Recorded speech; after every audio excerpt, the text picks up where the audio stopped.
ఎవరికి వాళ్ళు ఇలా సైలెంట్గా ఉంటే ఎలా అమ్మా? ఇప్పుడు ఏం చేద్దాం?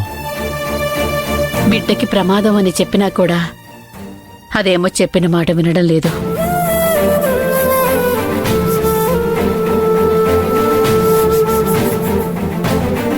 తన మాట కాదని మనం వెళతామంటే ప్రాణాలు తీసుకుంటానంటుంది.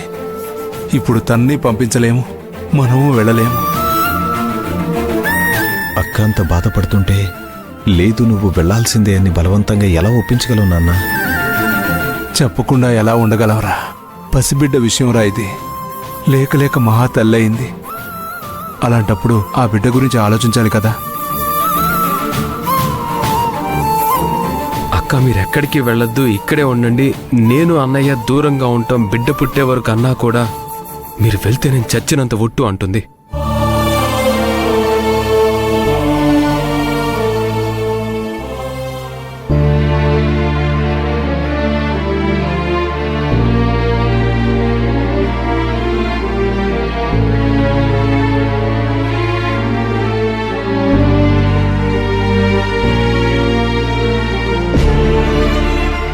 అదేంటండి అన్ని బట్టలు సర్దేస్తున్నారు?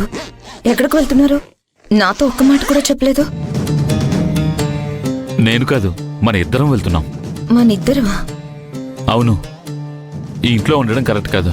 వెళ్దాం పద, త్వరగా రెడీ అవ్వు. ఉన్నట్టుండి ఈ నిర్ణయం ఏంటండి?